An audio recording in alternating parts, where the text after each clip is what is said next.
तो फ्रेंड्स, मैं शिव निजान आपका स्वागत करता हूँ आपके अपने यूट्यूब चैनल पर। दोस्तों, आज की वीडियो यहाँ पर जो है रिफंड स्टेटस को लेकर एक लेटेस्ट अपडेट है। वीडियो को पूरा ध्यान से देखिए और वीडियो को शेयर जरूर कीजिएगा। यहाँ डेली बेसिस जो भी ITR प्रोसेस होती है, जो भी रिफंड्स हैं, जैसे जैसे प्रोसेस होते जा रहे हैं ITR 1 2 3 4 के, तो डेली बेसिस आपको अपडेट कर देता हूँ। एक यहाँ पर नई ITR है जो कि ITR 4 का केस है आज। वैसे जो इनकम टैक्स की साइट है उस पर daily basis income tax return process हो रही है और जो रिफंड है वो भी जारी किए जा रहे हैं। इनकम टैक्स में जो स्टेटिक्स है यहाँ पर आप चेक कर सकते हैं। ये तो बिना लॉगिन के भी आप चेक कर पाएंगे कि इसमें कितनी नंबर ऑफ ITRs यहाँ पर फाइल्ड हुई हैं, कितनी वेरीफाइड है और कितना यहाँ जो है अभी तक प्रोसेसिंग कंप्लीट की जा चुकी है। इसमें फ्रंट में आपको रिफंड का स्टेटस नहीं होता, इसमें आपकी सब टाइप की ITRs इन्वॉल्व रहती है। टोटल नंबर ऑफ रिटर्न जो है वो ये 19 जुलाई का जो डाटा है वहाँ तक अपडेटेड है। नंबर ऑफ रिटर्न इतनी वेरीफाइड है, जो रिटर्न वेरीफाइड होती है वही फाइल्ड मानी जाती है अल्टीमेट, और उसमें से इतनी नंबर ऑफ रिटर्न जो है वो प्रोसेस हो चुकी है। लेटेस्ट डाटा है। अब चूंकि सबकी इनकम टैक्स रिटर्न अलग अलग टाइप की है, सबकी इनकम अलग अलग नेचर की है, तो आपको जो इनकम है उसका क्राइटेरिया सबका अलग अलग है। अपना ही खुद का आपको चेक करना होगा। इनकम टैक्स की ऑफिशियल वेबसाइट है, इस पर सबसे पहले आप अपने पैन कार्ड के द्वारा लॉगिन करेंगे और तब चेक करेंगे इसमें किस डेट में ITR फाइल हुई थी, कब रिफंड आया और उसमें बैंक अकाउंट का क्या स्टेटस है, सब कुछ मैं यहाँ पर आपको बताने वाला हूँ। तो इससे आपको आइडिया लगेगा थोड़ा। वैसे सबकी इनकम अलग अलग है, तो अब जब भी आप वीडियो देख रहे हो आपका रिफंड आ जाए उसके बाद भी आप कमेंट करिएगा कि इस पर्टिकुलर डेट में आपने ITR भरी थी, आपका ये ITR फॉर्म का नंबर है और आपका इतने अमाउंट का रिफंड है, जिससे दूसरे पर्सन को भी यहाँ पर जो है इससे यहाँ तसल्ली मिले कि जो उन्होंने इनकम टैक्स रिटर्न फाइल किया है तो उसमें ऑलमोस्ट इतना पीरियड यहाँ पर लग ही रहा है। ऐसा कोई ज़रूरी नहीं है कि आपने स्टार्टिंग में मई जून में ITR भर दी थी, अमाउंट बढ़ा था तो आपका रिफंड आ गया होगा, ऐसा कोई ज़रूरी नहीं है। अभी जो अमाउंट है वो यहाँ पर छोटे अमाउंट्स के जो रिफंड है वो प्रोसेस किए जा रहे हैं। ठीक है, तो सबसे पहले मैं यहाँ पर लॉगिन कर लेता हूँ।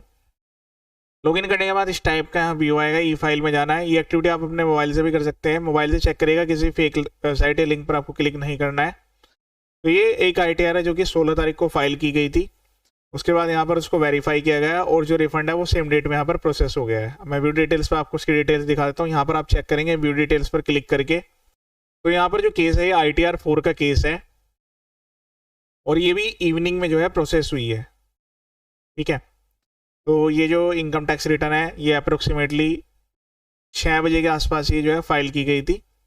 और यहाँ पर आप देख रहे होंगे 8 बज के 18 मिनट पर SMS ईमेल का टाइम है और 9 बज के 42 मिनट पर ऑर्डर है। जब ये SMS और ईमेल आया तभी जो अकाउंट है उसमें रिफंड क्रेडिट हो चुका था।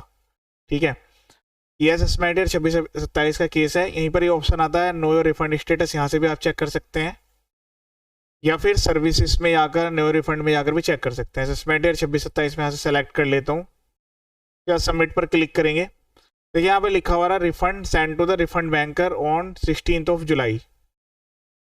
16 जुलाई को रिफंड बैंक में क्रेडिट हो चुका है, लेकिन अभी यहाँ पर UTR नंबर जो है वो अपडेट नहीं हुआ है। तो यहाँ पर रिफंड जो है क्रेडिट हो चुका है, लेकिन अभी जो है UTR नंबर अपडेट नहीं हुआ है। मैं आपको बैंक का स्टेटस भी दिखा देता हूँ। यहाँ पर माई प्रोफाइल में जाकर आप चेक कर सकते हैं खुद से भी।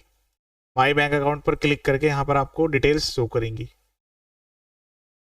तो इस केस में ध्यान से देखिएगा कि एक ही बैंक अकाउंट ऐड है, वैलिडेटेड है, एलिजिबल फॉर रिफंड है। Email ID mobile number verify नहीं है, लेकिन फिर भी यहाँ पर जो अमाउंट है वो क्रेडिट हो चुका है। तो ईमेल आईडी मोबाइल नंबर अगर आपका वेरीफाइड नहीं है तब कोई दिक्कत नहीं है, लेकिन अगर यहाँ पर वैलिडेटेड नहीं आ रहा है या फिर पैन मिसमैच का केस आ रहा है तो आपको जो है इसको फिर से यहाँ पर दोबारा से रिवैलिडेट करने की रिक्वायरमेंट है। देखिए आप यहाँ पर 3 डॉट्स देख रहे होंगे, इस पर क्लिक करेंगे तो यहाँ पर ऑप्शन देखने के लिए मिलेगा रिवैलिडेट का। उसके अलावा यहाँ पर रिवैलिडेट पर क्लिक करेंगे, सारी बैंक की डिटेल्स आएगी, IFSC कोड चेक करेगा, ईमेल आईडी मोबाइल नंबर अगर आपको चेंज करने हैं तो माई प्रोफाइल में से चेंज हो जाएंगे। तो बैंक में है, अगर आप यहाँ पर पोर्टल पे रखना चाहते हैं तो सेम वो माई प्रोफाइल में होंगे, और जो यहाँ पर माई प्रोफाइल में है अगर वो आपके सही हैं तो बैंक में जाकर अपडेट कराने होंगे। अगर ऐसा करने के बाद भी आपका यहाँ पर वैलिडेट और एलिजिबल फॉर रिफंड नहीं लिखा हुआ रहा है तो यहाँ से आपको बैंक को रिमूव करना है। बैंक में जाकर KYC कंप्लीट करना है, पैन कार्ड आधार प्रॉपरली लिंक कराने हैं। उसके बाद दोबारा पे यहाँ पर इसी पोर्टल पे आकर यहाँ पर आपको ऐड बैंक का ऑप्शन मिलेगा, इस पर क्लिक करके प्रॉपरली बैंक को ऐड कर लेना है। तो बैंक ऐड करने के लिए मैंने एक सेपरेट वीडियो अपने यूट्यूब चैनल पर अपलोड किया था, कुछ जरूरी पॉइंट्स हैं उनका आप ध्यान रखिएगा। इसके अलावा आपने अगर इनकम टैक्स रिटर्न फॉर्म को सही फाइल किया है, आपकी सारी डिटेल्स ओके है, तो ग्रीवेंस पे क्लिक करके सबमिट ग्रीवेंस पर आप क्लिक करेंगे। यहाँ से CPC ITR का एक ऑप्शन आता है, इसमें आप जो है प्रोसेसिंग में जा सकते हैं अगर आपकी ITR प्रोसेस नहीं हुई है, और अगर रिफंड में कोई दिक्कत आ रही है, ITR प्रोसेस हो गया, रिफंड क्रेडिट नहीं हुआ है, तो रिफंड की भी कैटेगरी दी गई है। तो आप प्रॉपर्ली सही ऑप्शन को सेलेक्ट करेंगे, उसके बाद इनकम टैक्स एक्ट, उसके बाद यहाँ से कैटेगरी। प्रोसेसिंग में तो आप अदर्स करेक्ट कैटेगरी सेलेक्ट करेंगे। बाकी अगर आपका रिफंड का केस है, उस केस में रिफंड के भी काफ़ी सारे अदर रीजन दिए हुए हैं कि इंटीमेशन ऑर्डर तो आ चुका है लेकिन रिफंड क्रेडिट नहीं हुआ, एक अदर्स का भी ऑप्शन है, तो ये भी आप सेलेक्ट कर सकते हैं। ठीक है, उसके बाद कंटिन्यू पर क्लिक करेंगे, यहाँ से सस्पेंड ईयर 26-27। अब जो आपका ग्रीवेंस है, मतलब जो भी आपको मेंशन करना है, आपने इस पर्टिकुलर डेट में ITR फॉर्म फाइल किया था, ये ITR फॉर्म था आपका, ये डेट थी और ये अमाउंट का आपका रिफंड था, ये आपका क्रेडिट नहीं हुआ। अटैचमेंट में आपको कोई मैंडेटरी रिक्वायरमेंट नहीं है, आप चाहे तो अपनी इनकम टैक्स की एक्नॉलेजमेंट यहाँ पर लगा सकते हैं। सबमिट ग्रीवेंस पर क्लिक कर देंगे, उसके बाद इसी वाले पोर्टल पर आकर एक बार जो है आपको ग्रीवेंस स्टेटस पर आकर चेक कर लेना है। तो ये मैंने आपको दिखा दिया है ITR 4 का ही केस है। अभी मैं आपको एक ITR 1 का और केस दिखा देता हूँ। तो एक और सेकंड केस आपको दिखा देता हूँ। ई फाइल में जाएंगे, यहाँ पर जो है व्यू फाइल रिटर्न, उसके बाद यहाँ पर जो है ये मैंने आपको डिटेल्स दिखा रहा है, इसमें प्रॉपर्ली लिखा हुआ है कि अमाउंट जो है रिफंड जो है अकाउंट में क्रेडिट हो चुका है। स्टेटस चेक कर लीजिए, ITR 1 का केस है। 15 जुलाई को ये ITR जो है फाइल की गई थी। देखिए यहाँ पर 15 जुलाई को ये फाइल की गई है, 15 जुलाई को ये जो है प्रोसेस भी हो गई है। अभी मैं आपको इसकी डिटेल्स एक बार चेक करा देता हूँ। अब इसके बाद यहाँ पर जो स्टेटस है वो अपडेट हो जाता है। जैसे कि आपका रिफंड क्रेडिट हो जाएगा तो यहाँ पर अमाउंट भी लिख के आ जाएगा। ठीक है, तो इस केस में यहाँ पर जो है 16 जुलाई को यहाँ पर स्टेटस दिखा रहा है कि जो अमाउंट है वो यहाँ पर 16 जुलाई को क्रेडिट हुआ है, मतलब 15 तारीख को ये प्रोसेसिंग हुई है, उसके बाद 16 को मार्किंग है। रिफंड का अमाउंट है वो है 6240।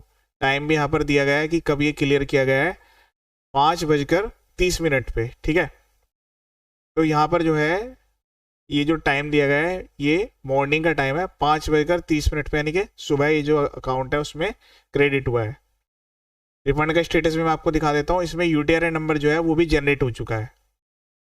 तो यहाँ पर ध्यान से देखिएगा कि प्रॉपर, क्योंकि SBI बैंकर के द्वारा भेजा जाता है, यहाँ पर कुछ डाटा हाइड किया गया है, कॉन्फिडेंशियल है। 26-27 का केस है, 16 जुलाई को अकाउंट में क्रेडिट हुआ है, UTR नंबर भी जनरेट हो चुका है। अगर UTR नंबर आने के बाद भी आपका जो है प्रॉपर्ली आपके अकाउंट में क्रेडिट नहीं हो रहा है तो फिर आपको जो है बैंक में कॉन्टैक्ट करना होगा इस UTR नंबर के द्वारा कि आपका जो रिफंड है वो अभी तक क्रेडिट नहीं हुआ, उसका क्या कारण है। ठीक है, अब मैं आपको यहाँ पर जो बैंक अकाउंट ऐड है उसका एक बार स्टेटस चेक करा देता हूँ। अब इस केस में ध्यान से देखिएगा, जो यहाँ पर बैंक अकाउंट है, एक ही बैंक अकाउंट यहाँ पर ऐड किया गया है और वो यहाँ प्रॉपर्ली वैलिडेट भी है, एलिजिबल फॉर रिफंड भी है। काफ़ी टाइम पहले ये वैलिडेट हुआ था, दोबारा से इसमें रिवैलिडेशन नहीं किया गया है क्योंकि अब यहाँ ईमेल आईडी, मोबाइल नंबर का भी स्टेटस आता है। तो ऐसा कोई ज़रूरी नहीं है कि अगर आपका प्रीवियस टाइम पर भी अगर आपने बैंक अकाउंट को वैलिडेट कर दिया था तब भी रिफंड स्मूथली क्रेडिट हो रहे हैं, कोई दिक्कत वाली बात नहीं है। हाँ, अगर आपका वैलिडेटेड और एलिजिबल फॉर रिफंड नहीं आ रहा तो फिर दिक्कत वाली बात है, फिर आपको एक बार चेक कर लेना है। अगर आपने ITR फाइल कर दी, सब डिटेल्स ओके है, तब भी कोई दिक्कत नहीं है। लेकिन अगर आपने ITR ही गलत फाइल कर दी तो उसका फॉर्म जो है आपको करेक्ट सही तरीके से फाइल करना होगा। उसके बाद आपको AIS पर एक बार क्लिक कर लेना है। काफ़ी बार क्या होता है कि जो AIS की डिटेल्स है वो आपकी इनकम टैक्स रिटर्न से मैच नहीं हो रही है, तो अगर AIS में गलत डाटा आ रहा है तो उसको करेक्ट जरूर करें। मैं आपको एक केस दिखा देता हूँ यहाँ पर। उसके अलावा जो AIS है वो अब अपडेट हो चुका है, ये भी डाटा यहाँ पर कॉन्फिडेंशियल है, इसको भी हाइड किया गया है। अब इस केस में ध्यान से देखिए, डिविडेंड आ रहा है, interest from saving bank account आ रहा है, कैश विड्रॉल और परचेज ऑफ टाइम डिपॉजिट्स आ रहा है 72 लाख रुपीज़ के। देखिए यहाँ पर जेन्युइन भी हो सकता है किसी पर्सन ने गिफ्ट लिया हो, या फिर यहाँ पर कोई ऐसे पर्सन है जो कि बार बार FD को ब्रेक करके दोबारा नई FD बना रहे हो। ये टाइम डिपॉजिट्स के आपने यहाँ पर FD RD की केस कवर होते हैं। 72 लाख रुपीज़ की FD का यहाँ पर डिटेल आ रही है। तो अगर किसी पर्सन की डिटेल्स यहाँ पर गलत आ रही है AIS TIS में, उसे करेक्ट जरूर करें, क्योंकि अगर ये डिटेल्स आपने ऐसे ही रहने दिया फ्यूचर में आपको काफ़ी प्रॉब्लम आएगी, नोटिस आने की चांस काफ़ी ज़्यादा है और ITR भी आपकी डिफेक्टिव हो सकती है। तो आपका जो सोर्स है, जो इनकम है, वो मैच होना चाहिए जो भी आपकी इन्वेस्टमेंट है, ये भी आपको ध्यान रखना है। उसके अलावा यहाँ पर रिपोर्ट्स में जाकर एक बार ये जरूर चेक कर ले, फॉरेन एसेट्स की जो इन्फॉर्मेशन है वो यहाँ पर अब दिखने लग गई है। उसमें ईयर वाइज डाटा आता है यहाँ पर, कैलेंडर ईयर वाइज डाटा है 1 जनवरी से लेकर 31 दिसंबर तक का। तो एक बार वेरीफाई जरूर कर लें कि कोई ऐसी डिटेल्स तो नहीं है। यहाँ पर सेलेक्ट करें, फिर उसके बाद डाउनलोड PDF पर क्लिक करके चेक कर लें कि कोई ऐसी डिटेल्स तो यहाँ पर नहीं आ रही है कि वो आपने जो है हाइड कर ली हो। तो वो प्रीवियस ईयर के नोटिस के रिगार्डिंग है। अभी जल्दी यहाँ पर करंट ईयर का भी डाटा अपडेट हो जाएगा, तो इन्होंने ये नया अमेंडमेंट भी ला दिया है। जो आपका इनकम टैक्स पोर्टल है उसको भी एक बार चेक कर लें, और जो AIS है उसके साथ साथ 26S को भी वेरीफाई करें। यहाँ पर आप जो है ई फाइल में जाकर 26S फॉर्म एक बार चेक कर सकते हैं, बिल्कुल आसानी से यहाँ पर ओपन हो जाता है। असेसमेंट या सेलेक्ट करेंगे, उसके बाद उसमें आपको जो भी TDS है TCS है वो आपके दिखाई देंगे। एक बार चेक कर ले कहीं ऐसा तो नहीं है वो अपडेट हो गया हो। इसके अलावा यहाँ पर जो है काफ़ी अदर टूल्स भी दिए जाते हैं, उनको भी एक बार आप चेक कर सकते हैं।